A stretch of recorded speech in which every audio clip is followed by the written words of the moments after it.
Avogadro's hypothesis पढ़ा, तो Avogadro's hypothesis में मैंने तो आपको स्टेटमेंट लिखवाया, एग्जाम्पल लिखवाया, है ना। तो बीच में और भी बहुत सारा लिटरेचर था जो आप लोगों को पढ़ना चाहिए था। अगर आप जो उसको पढ़ते ध्यान से, अच्छे से एनालाइज करते, तो आपको टॉपिक पूरा सीरीज में अच्छे से समझ में आ जाता। अभी क्या आपको सिर्फ मेन फीचर्स का पता है, बट अगर उन मेन फीचर्स को एक्सप्लेन करने को बोलेंगे तो आप नहीं एक्सप्लेन कर पाओगे उनको। ठीक है, जो भी आपको नोट्स यहाँ पे मिलते हैं, use them as reference notes, go to your textbook, thoroughly उसको पढ़ो और अपने नोट्स को फिर टीचर के नोट्स के साथ और बुक से साथ मिला के अपने अच्छे से नोट्स बनाओ। Are you getting my point बेटा? अगर सिर्फ नोट्स पे डिपेंडेंट रहोगे और बुक नहीं पढ़ोगे तो बहुत प्रॉब्लम होगा, फिर वही एवरेज रहेगा, कुछ ब्रिलियंट नहीं हो पाएगा। Okay, then we have next applications of Avogadro's law, जो मैंने आप लोगों को बोला था कि हम आज करने वाले हैं। Applications of Avogadro's law. ये जो बेटा एवोगैड्रोस लॉ है, ये it was sort of milestone, एक माइलस्टोन की तरह था केमिस्ट्री की फील्ड में। ये बात इतना एक्सप्लेन कर पाना कि same volume of gases, same temperature pressure condition के ऊपर उनके अंदर सेम नंबर ऑफ मॉलिक्यूल्स होते हैं, it's a big breakthrough. ये बहुत बड़ी बात है, एक बहुत बड़ा एक्सप्लेनेशन है, और इसकी हेल्प से और भी बहुत सारी चीजें फाइंड आउट हुई। सबसे इम्पोर्टेंट चीज जो हमें फाइंड आउट हुई है, हम लोग मासेस के बारे में, एटॉमिक मासेस जो है इसी एवोगैड्रोस लॉ की हेल्प से हमें पता चली है। ठीक है, तो वो अभी लेटर ऑन टॉपिक है हमारे पास। पहले जो है, first is to in the calculation of atomicity of elementary gases, atomicity of elementary gases. Elementary gases बेटा जो गैसेस, एलिमेंट्स जो गैसेस के फॉर्म में एग्जिस्ट करते हैं, जैसे कि हाइड्रोजन हो गया, ऑक्सीजन हो गया, क्लोरीन हो गया, फ्लोरीन हो गया, तो ये हमारे पास गैसेस हैं, दीज आर गैसेस। और ये गैसेस कैसे एग्जिस्ट करती हैं? इन फॉर्म्स ऑफ मॉलिक्यूल्स। ये से हाइड्रोजन सिर्फ H एग्जिस्ट नहीं करता कि हाँ एक single hydrogen atom, it exist as H2। उसी तरीके से oxygen exist as O2, oxygen का एक और एलोट्रॉप है O3 जिसको ओजोन कहते हैं हम लोग, क्लोरीन, फ्लोरीन, नाइट्रोजन, तो ये इस तरह से एग्जिस्ट करते हैं। ठीक है, तो एटॉमिसिटी का मतलब क्या होता है? एटॉमिसिटी का मतलब है कि जब हम एक मॉलिक्यूल ले रहे हैं किसी गैस का, तो उसके अंदर कितने नंबर ऑफ एटम्स प्रेजेंट हैं, how many atoms are there, कितने एटम से मिलके एक मॉलिक्यूल बना है। सो एटॉमिसिटी को हम किस तरह से डिफाइन करते हैं? Atomicity of an elementary substance is defined as the number of atoms of the element present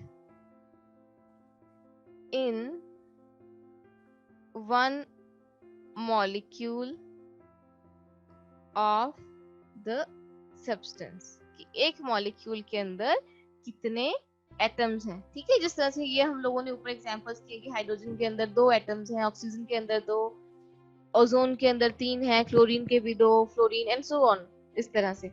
तो इसको हम with the help of Avogadro's law किस तरह से फाइंड आउट कर सकते हैं। ठीक है, तो इसके लिए हमारे पास एग्जांपल है, we can do it here.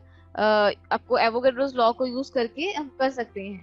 Okay, आप लोगों को पता है hydrogen plus oxygen we form water. वो किस तरह से लेते हैं हम? हाइड्रोजन के 2 वॉल्यूम्स लिए जाते हैं और ऑक्सीजन का 1 volume and then you get 2 volumes of water. Hydrogen plus oxygen, तो ये तो बैलेंस नहीं होगा ना, वी टेक 2 और यहाँ पे 2।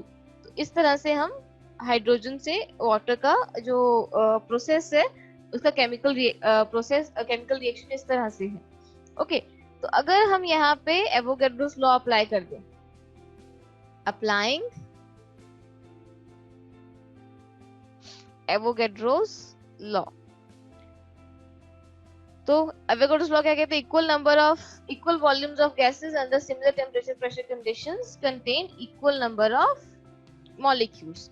ठीक है, तो अगर यहाँ पे 2 वॉल्यूम्स है हाइड्रोजन के और यहाँ पे 1 वॉल्यूम है ऑक्सीजन का, तो जितने यहाँ पे मॉलिक्यूल्स होंगे यहाँ पे उसके डबल होंगे। सो ये हियर वी से यहाँ पे है n मॉलिक्यूल्स, और तो इधर कितने हो जाएंगे? 2n मॉलिक्यूल्स, हाइड्रोजन के 2n मॉलिक्यूल्स, और वाटर के कितने हो जाएंगे? 2n molecules. Again bigger number जो है 2n है उसके साथ डिवाइड कर दो, डिवाइड बाय 2n, तो यहाँ पे आपको क्या मिलेगा? 1 molecule of oxygen, hydrogen combines with half molecule of oxygen and you will get 1 molecule of water।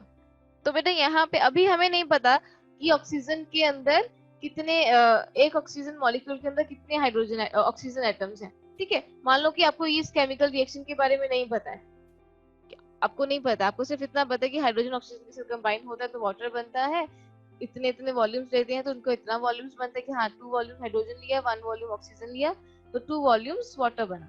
ठीक है, ये एक्सपेरिमेंटली है,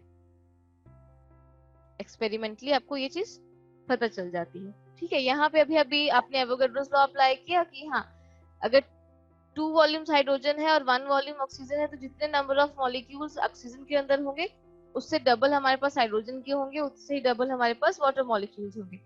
ठीक है, तो 2n molecules hydrogen, n molecules oxygen और 2n मॉलिक्यूल्स वाटर। इसको 2n से डिवाइड कर दे तो हमारे पास आ रहा है 1 molecule of hydrogen combines with half molecule of water, half molecule of oxygen to form 1 molecule of water. इस तरह से हो रहा है। तो अभी आप लोगों को पता है कि 1 मॉलिक्यूल ऑफ वाटर कंटेन्स, यहाँ से आपको क्या पता चल रहा है फ्रॉम हियर कि अगर हमारे पास 1 मॉलिक्यूल ऑफ वाटर है तो इसके अंदर कितना है? Half molecule of water contains half और 1/2 molecule of oxygen. Yes ma'am. Right, but आप लोगों को पता है this is the formula of water, और इस फॉर्मूला से क्लियर है कि वाटर के एक मॉलिक्यूल के अंदर एक ऑक्सीजन एटम है। Right, you know it is 1 molecule of water contains 1 atom of oxygen.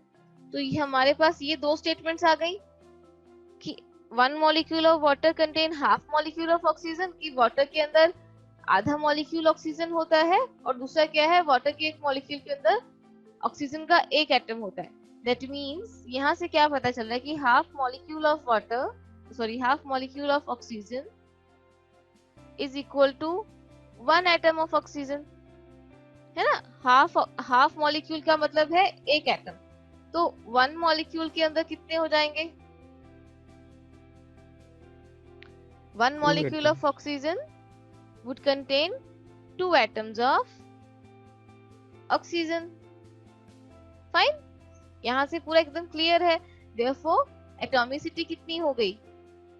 Atomicity of oxygen is equal to 2, that is O2, isn't it? समझ में आया बेटा? Yes ma'am. Right? Okay. Yes. Right? तो इस तरह से हम लोग हमारे जो एलिमेंट्री सब्सटेंसेस हैं उनकी एटॉमिसिटी को फाइंड आउट कर सकते हैं। राइट? श्रियांशी। मैम आप वो पहले वाला पेज ऑन करें तो। हम्म। हाँ ये 1 मॉलिक्यूल, ये नीचे वाला लाइन थोड़ा एक और बार समझा। ये वाला वन, अच्छा मैं इसको थोड़ा दोबारा हाँ लिख देती हूँ, थोड़ा बड़ा लिख देती हूँ।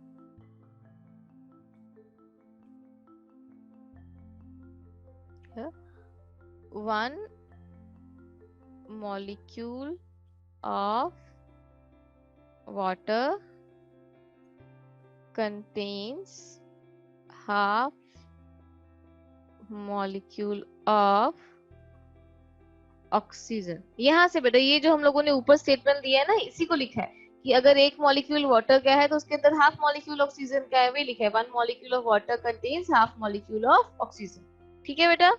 यस मैम, समझ ओके गई।